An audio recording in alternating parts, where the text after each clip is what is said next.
Donald Trump says he'll impose 30% tariffs on imports from the European Union and Mexico starting next month. This after weeks of negotiations with Brussels failed to reach a comprehensive trade deal. Trump blamed, quote, long-term and persistent trade deficits with the European Union. The European Commission says the EU will impose countermeasures only if necessary. On Mexico, Trump says the government has not done enough to curb cross-border drug trafficking. Trump made similar tariff threats against dozens of other trading partners earlier this week. For more on this, I'm now joined by Kimberly Clausing, who is a professor of tax law and policy at the UCLA School of Law. Thank you very much for joining us. My pleasure. So, Kimberly, the EU officials have signaled that they have made good progress on U.S. trade talks in recent weeks, but Trump is still moving ahead with new tariffs. Where do you think that the talks broke down? Well, it's always been a little unclear to trading partners how to negotiate with this administration because they have a lot of demands. It's not clear that even if you meet some of the demands in a thoughtful way that they will then relent. Some of the countries who've done quite a bit to appease the Trump administration have found that their tariff rates have been quite high, and there doesn't seem to be a lot of rhyme or reason to the pattern of tariffs. As one example, there was a letter given to Korea complaining about trade barriers when Korea has a free trade agreement with the United States. So it seems odd to put a big tariff on for that reason.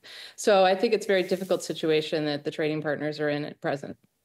So it does seem that negotiations are quite unclear, but the EU has said that they are willing to pursue negotiations, but at the same time, they said that they would be willing to slap the U.S. with their own tariffs if necessary. Now, of course, both the EU and the USA are heavily dependent on free trade. Are we seeing both sides hamstring their own economies to make a point?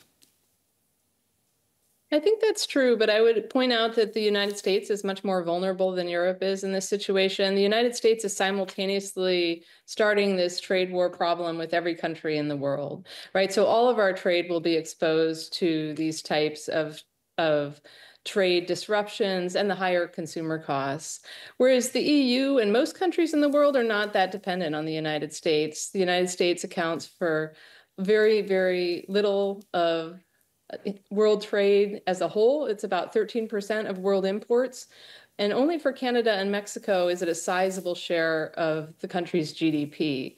So for Europe, their hand is pretty strong. Even if they retaliate, that will cause some self-harm for them, but it won't cause nearly the harm that the United States is causing itself by simultaneously putting tariffs on all of its trading partners.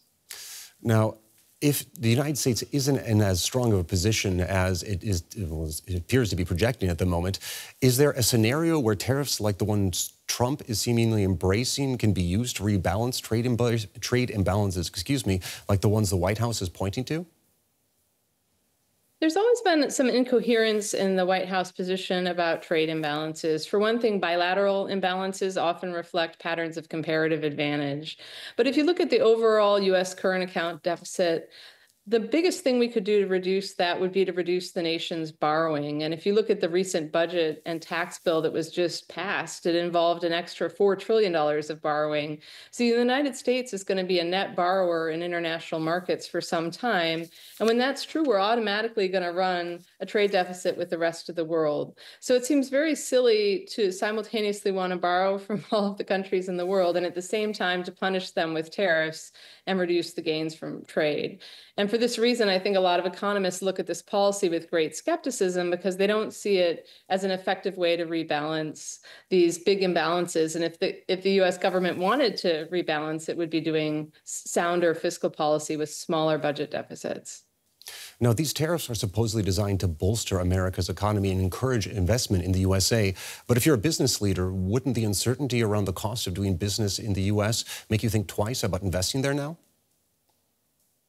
There are lots of reasons that the tariffs are bad for the business environment in the United States. You pointed to a really important one, which is uncertainty.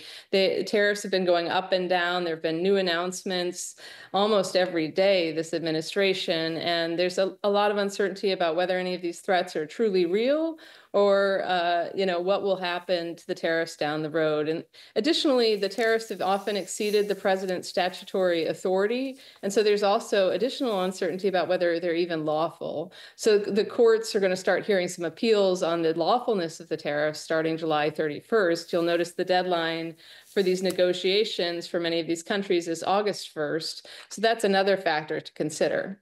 But even beyond that, it's bad for business in other ways. If you look at U.S. imports, more than half of them are intermediate goods. So if you're manufacturing in the United States, the costs of your inputs are going up because of these tariffs. So that's making you less competitive relative to your peers in other countries. And then, of course, there's the retaliation. Europe, China, and others, Canada, have threatened or enacted retaliation, and that's also going to hurt U.S. exports and U.S. production. And we see that in revised growth estimates going downwards already for the United States. All right, I'm afraid we'll have to leave it there. That was Kimberly Clausing, a professor of tax law and policy at UCLA School of Law. Thank you very much for your analysis. My pleasure.